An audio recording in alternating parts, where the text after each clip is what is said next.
आइए आज हम लोग हिंदी व्याकरण शुरू करते हैं और इसमें सबसे पहले जानेंगे कि वर्ण या अक्षर होते क्या हैं। इनका विस्तृत अध्ययन करेंगे। स्वर व्यंजन जितने भी होते हैं हिंदी में सभी अक्षरों का अध्ययन करेंगे बारी बारी से। तो सबसे पहले हम लोग देखते हैं कि वर्ण या अक्षर होते क्या हैं। वर्ण या अक्षर होते क्या हैं, तो ध्यान से देखा जाए तो वर्ण या अक्षर जो है, अक्षर में आ उपसर्ग लगा हुआ है। आ उपसर्ग लगा हुआ है। अगर इसको अलग करते हैं तो आ और क्षर, आ और क्षर दो अलग अलग पार्ट हो जाते हैं। तो आ जो है ये उपसर्ग है। वैसे तो उपसर्ग जितने भी होते हैं अगर इनको स्वतंत्र रूप से लिखा जाए तो इनका कोई अर्थ नहीं होता है, लेकिन अगर ये किसी शब्द के साथ जुड़ जाते हैं तो इनका अर्थ निकलने लगता है। तो आ का अर्थ होता है नहीं, नहीं, और क्षर का अर्थ होता है विनाश, विनाश। क्षर का अर्थ होता है विनाश। तो आ माने नहीं, क्षर माने विनाश। जिसका विनाश ना हो वही क्या है? अक्षर। उन्हीं को हम कह सकते हैं अक्षर। जिनका विनाश ना हो उन्हीं को हम वर्ण या अक्षर कहते हैं। अब देखते हैं आगे, वर्ण जो हैं या अक्षर जो हैं ये कितने प्रकार के होते हैं। वर्ण या अक्षर मुख्य रूप से दो ही प्रकार के होते हैं, एक स्वर और दूसरे व्यंजन। एक होते हैं स्वर और दूसरे होते हैं व्यंजन। तो आइए देखते हैं स्वर कितने होते हैं और व्यंजन कितने होते हैं। स्वर जो हैं, स्वरों की संख्या हिंदी व्याकरण में 11 बताई गई है। देखते हैं कौन कौन से हैं। स्वर आ,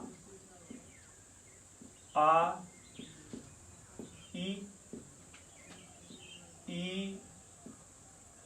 उ,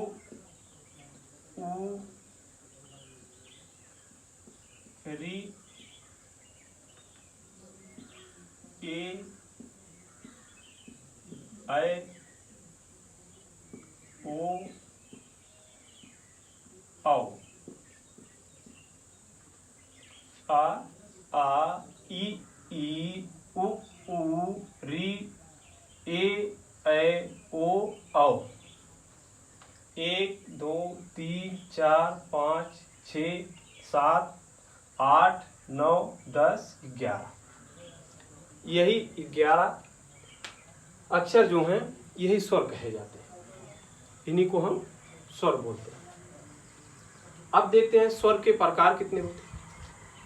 अब देखते हैं स्वर के भेद भी बताए गए हैं, स्वर कितने प्रकार के होते हैं। तो सबसे पहले देखते हैं, इसमें पहला भाग जो है वो है ह्रस्व स्वर। ह्रस्व स्वर, ह्रस्व स्वर सबसे पहला। फिर दूसरा होता है दीर्घ स्वर। तीसरा भाग जो इसका है उसमें होता है प्लुत स्वर। प्लुत स्वर, ह्रस्व स्वर, दीर्घ स्वर और प्लुत स्वर। अब देखते हैं ह्रस्व स्वर कितने होते हैं। ह्रस्व स्वर आ, ई, उ और री। आ, ई, उ, री। ह्रस्व स्वर यही 4 प्रकार के। ह्रस्व स्वरों की संख्या ही 4 है। अब दीर्घ स्वर देखते हैं। ह्रस्व स्वरों की संख्या 4 है। दीर्घ स्वर देखते हैं। आ, ई, उ, ए, ऐ,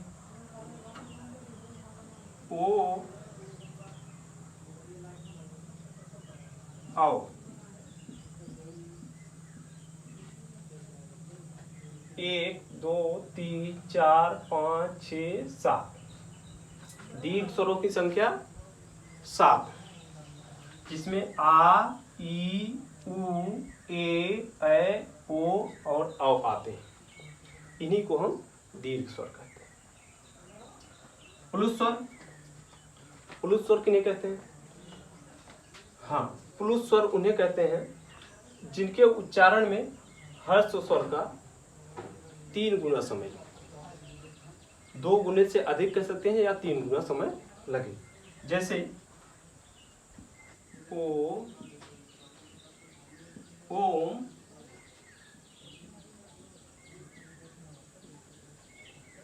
राम। ओम, ओम का उच्चारण करते समय क्या कहते हैं? ओम।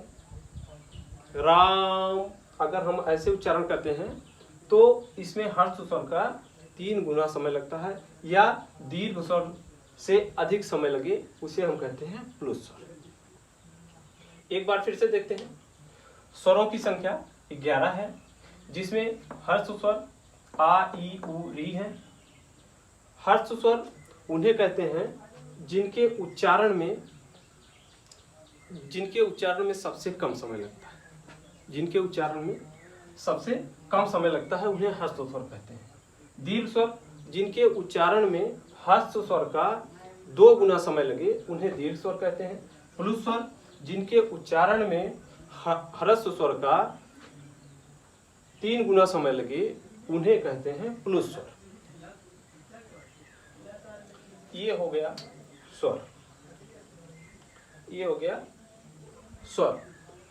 अब देखते हैं हम इनका उच्चारण स्थान। अब स्वरों का उच्चारण स्थान क्या है इसके बारे में हम लोग देखते हैं। यहां लिख लेते हैं नीचे। तो आ,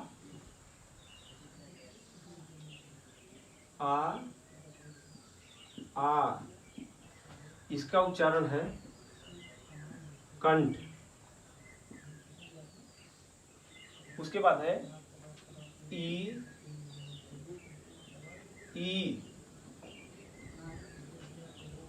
इसका उच्चारण है ताल। आ, इनका उच्चारण स्थान है कंठ। ई, इनका उच्चारण स्थान है ताल। उसके बाद है उ,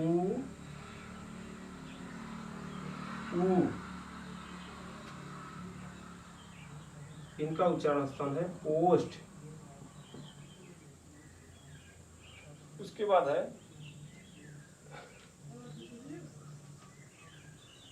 री,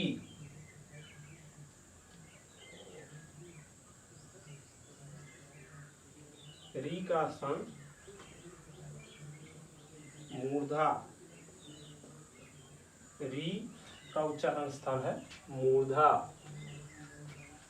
ए,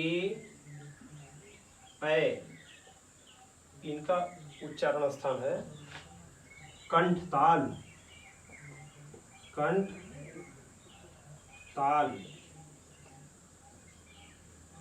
कंठताल। ओ, औ,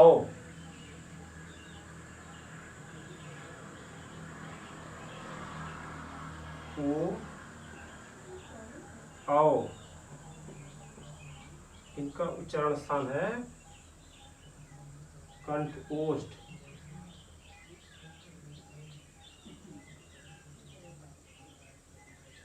कंठ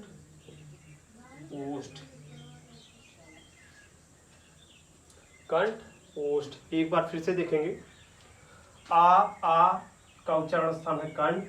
ई का उच्चारण स्थान है ताल। उ का उच्चारण स्थान है ओष्ठ।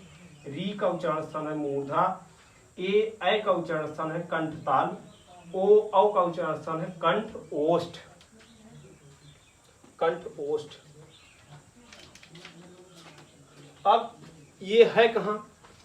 हमारे गले में ये है कहाँ? कंठ, ताल, ओष्ठ, मूर्धा, कंठ, ताल, इनको ये है कहाँ? इनके बारे में थोड़ा सा जानेंगे।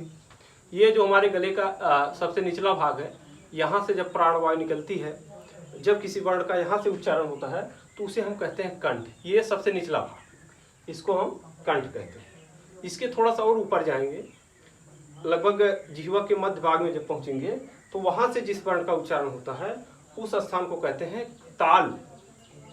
और थोड़ा सा और आगे जब जाते हैं, थोड़ा सा इसके और आगे जाएंगे, मतलब दंत और ताल से, दंत और ताल के बीच वाला जो भाग है, ऊपर वाला भाग, वहाँ जब हमारी जिह्वा स्पर्श करके किसी वर्ण का उच्चारण करती है तो उसे कहते हैं मूर्धा, उसे कहते हैं मूर्धा। और मूर्धा के थोड़ा और आगे आएंगे तो हमारा दंत है। दंत तो सब लोग जानते ही होंगे। जिह्वा जब दंत के पिछले वाले भाग को थोड़ा बहुत स्पर्श करके किसी भी वर्ण का उच्चारण करती है तो उसे हम कहते हैं दंत। और ओष्ठ, ओष्ठ तो पता ही होगा सबका, किसी भी वर्ण का उच्चारण जब ओष्ठ के माध्यम से होता है तो उसे ओष्ठ कहा जाता है। ये हो गए हमारे स्वर।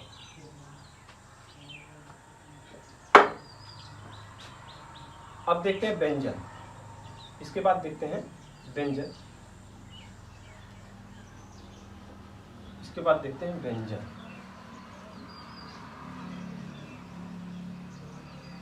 स्वर ऐसे वर्ण होते हैं जिनके उच्चारण के लिए किसी भी वर्ण की सहायता नहीं लेनी पड़ती। ये स्वतंत्र होते हैं और पूर्ण होते हैं, इनके उच्चारण में किसी की मदद नहीं लेनी पड़ती। अब देखते हैं व्यंजन।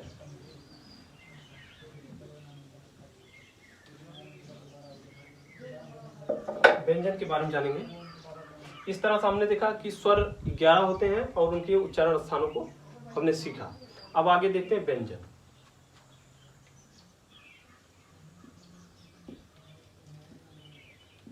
व्यंजन ऐसे भी लिख सकते हैं और व्यंजन ऐसे भी लिख सकते हैं, दोनों सही है। तो व्यंजन, व्यंजन ऐसे वर्ण होते हैं या अक्षर होते हैं जो स्वतंत्र रूप से उच्चारित नहीं किए जाते।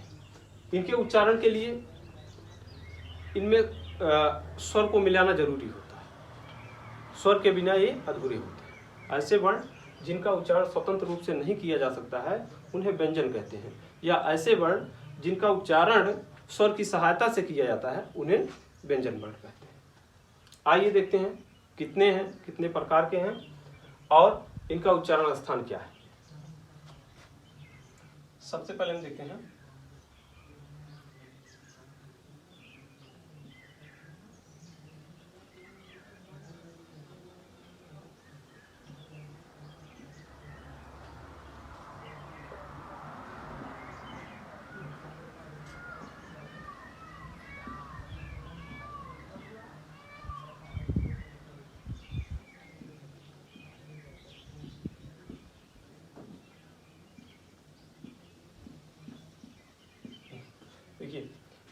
का, खा गा घा अंगा, चा छा जा झा इया, टा ठा डा ढा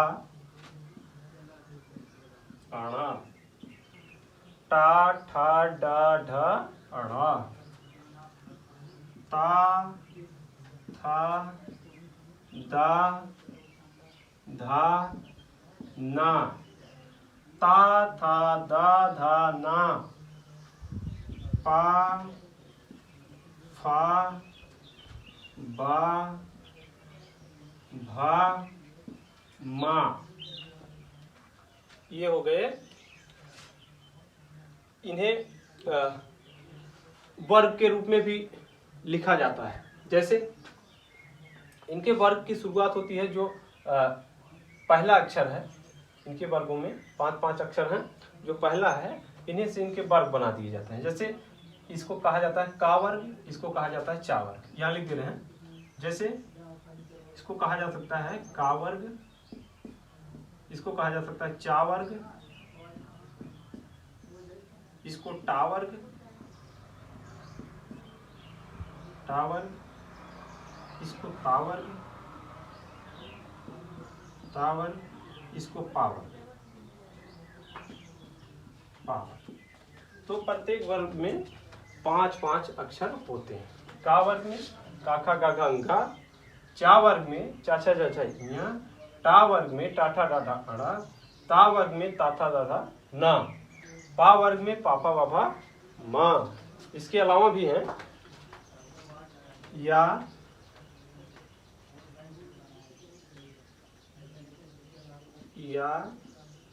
रा, ला, वा, फिर है सा,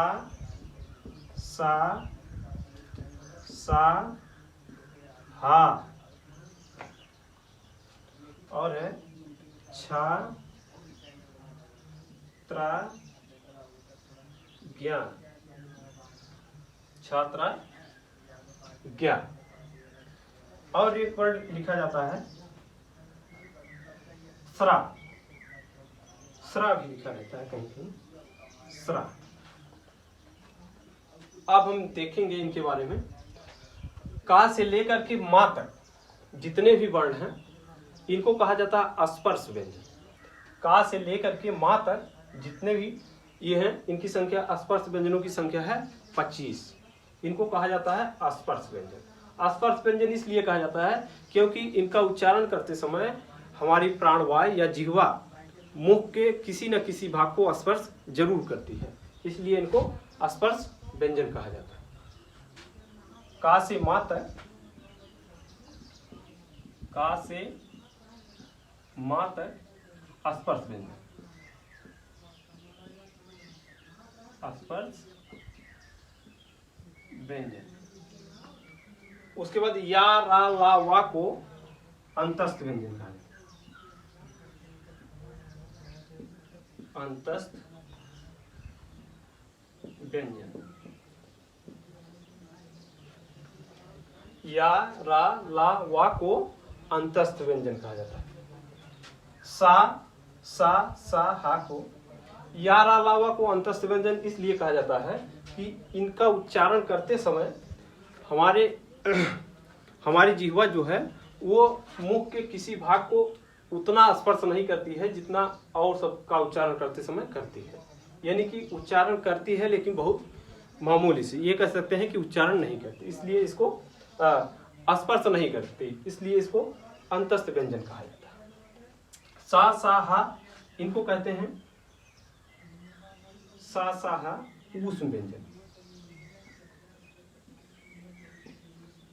ऊष्म व्यंजन, सा, हा को ऊष्म व्यंजन कहा जाता है। इसलिए ऊष्म व्यंजन कहा जाता है क्योंकि इनका उच्चारण करते समय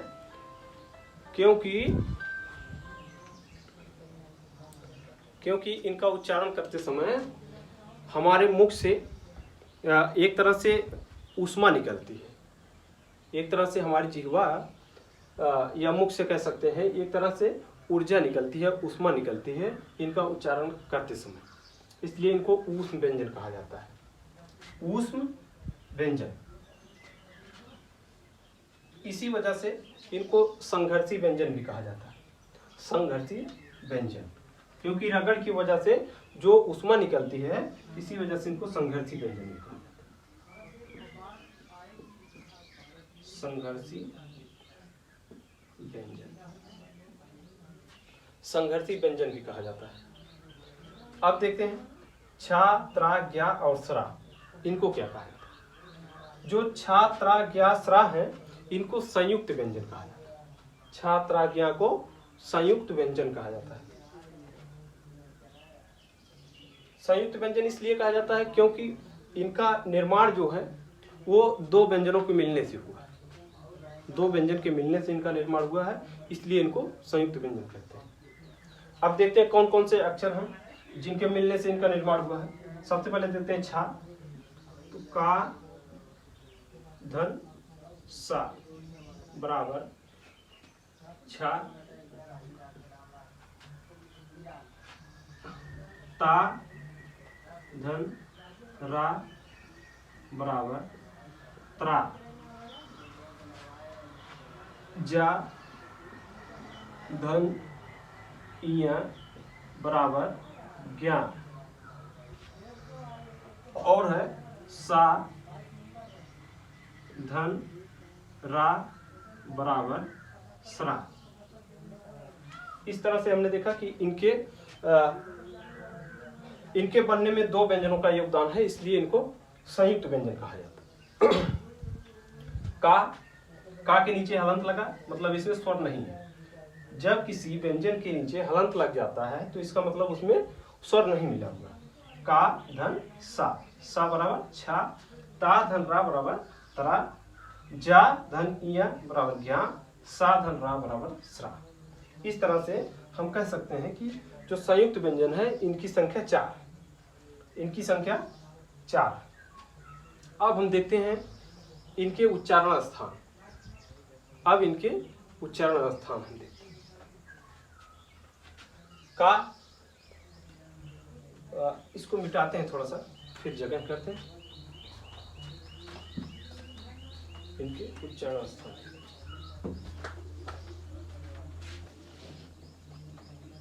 का, खा, गा, घा, अंगा। इनका उच्चारण देखते हैं।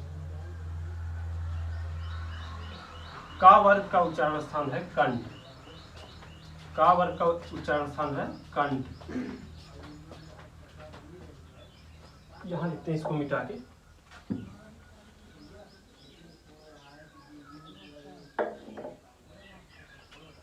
इसका उच्चारण स्थान है कंठ।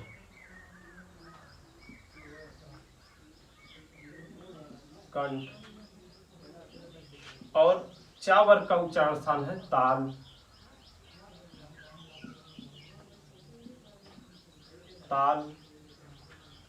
टा वर्ग का उच्चारण स्थान है, का वर्ग का उच्चारण स्थान कंठ, चा वर्ग का उच्चारण स्थान ताल, टा वर्ग का उच्चारण स्थान है मूर्धा।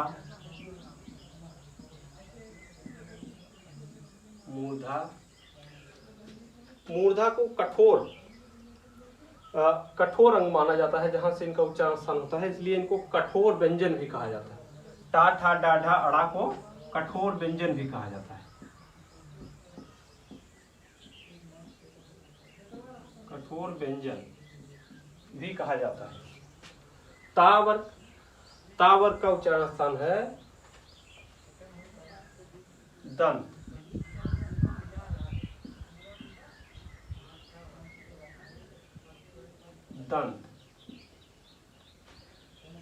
पा वर्ग का ओष्ठ।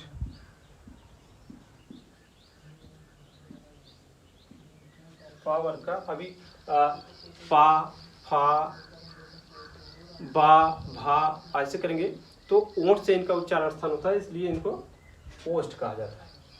या, वा, रा, ला। अब देखते हैं इनमें, तो या जो है इसका उच्चारण स्थान है ताल। या का उच्चारण स्थान है ताल। या का उच्चारण स्थान यहां लिख दे रहे हैं, या का उच्चारण स्थान ताल। या का उच्चारण स्थान ताल। रा का उच्चारण स्थान जो है ये है मूर्धा। रा का उच्चारण स्थान मूर्धा। ला का उच्चारण स्थान है दंत। ला का उच्चारण स्थान है दंत।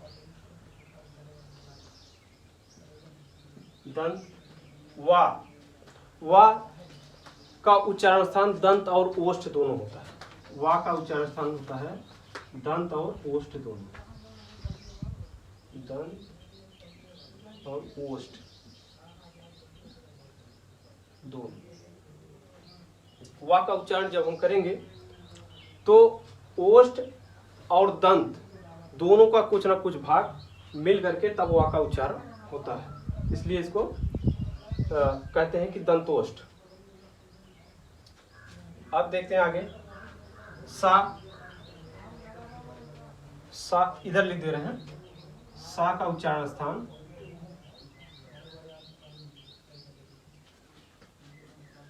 ताल। इस सा का उच्चारण स्थान ताल।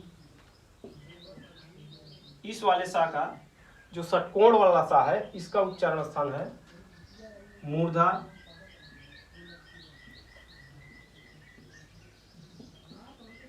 मूर्धा। ये है सलजम वाला, सारस वाला सा है, सारस वाला, इसका उच्चारण स्थान जो है दंत। दंत है। और हा का उच्चारण स्थान है कंठ। हा का उच्चारण स्थान है कंठ। हा का उच्चारण स्थान है कंठ। इस तरह से हमने देखा व्यंजन कितने हैं, व्यंजन के प्रकार कितने हैं और इनका उच्चारण स्थान क्या है, इसके बारे में हमने अध्ययन किया। स्वर में अच्छा हाँ, इसमें जो है ये अड़ा और अढ़ा, ये जो दो अक्षर आते हैं इनको द्विगुण व्यंजन कहते हैं। इनको द्विगुण व्यंजन कहा जाता है। द्विगुण व्यंजन या उच्छिप्त व्यंजन। उच्छिप्त व्यंजन इसलिए कहते हैं क्योंकि इनका उच्चारण करते समय जिह्वा जो है अचानक से ऊपर जाती है और एक झटके से इनका उच्चारण होता है, इसलिए इनको उच्छिप्त व्यंजन कहा जाता है। द्विगुण और उच्छिप्त व्यंजन। उच्छिप्त व्यंजन व्यंजन। इसके अलावा रा को लुंठित व्यंजन भी कहा जाता है। रा को लुंठित व्यंजन भी कहा जाता है। रा को लुंठित व्यंजन भी कहते हैं। लुंठित व्यंजन। लुंठित व्यंजन क्या होता है? ऐसा वर्ण जिसका उच्चारण करते समय हमारी जिह्वा में कंपन, जिसका उच्चारण करते समय हमारी जिह्वा में कंपन हो, उसे हम लुंठित व्यंजन कहते हैं। जैसे रा, इस तरह से अगर हम कहते हैं तो एक तरह से कंपन उत्पन्न होता है जिह्वा में, इसलिए हम इसको लुंठित व्यंजन कहते हैं। एक बार फिर से इसको देखते हैं, व्यंजन को एक बार फिर से रिकॉल करते हैं, फिर ये अध्याय वर्ण वाला समाप्त हो जाए। देखिए व्यंजन। व्यंजन ऐसे वर्ण होते हैं जिनका उच्चारण स्वर की सहायता से किया जाता है। इसमें 5 वर्ग होते हैं, कावर, चावर, टावर, तावर और पावर, जिसमें प्रत्येक में 5-5 अक्षर होते हैं। उसके बाद इनके जो प्रकार हैं उसमें स्पर्श व्यंजन, अंतस्थ व्यंजन, ऊष्म व्यंजन और संयुक्त व्यंजन, ये मुख्य रूप से 4 प्रकार के होते हैं। स्पर्श व्यंजन, अंतस्थ व्यंजन, ऊष्म व्यंजन और संयुक्त व्यंजन, इतने प्रकार के ये होते हैं। इतने प्रकार के होते हैं। का से लेकर माह तक ऊष्म व्यंजन, और या रा ला वा अंतस्थ व्यंजन, सा सा हा ऊष्म व्यंजन, छा त्रा ज्ञा और स्रा, ये है संयुक्त व्यंजन। इस वीडियो को एक बार 2 बार बढ़िया से देखिएगा। अगर कहीं कोई कंफ्यूजन होगा तो कमेंट बॉक्स में आके कमेंट करिएगा और शेयर करिएगा, और हमारे चैनल को सब्सक्राइब करिए, शेयर करिए, लाइक करिए, अपने दोस्तों के पास भेजिए बढ़िया से, और सभी लोग पढ़ें। धन्यवाद।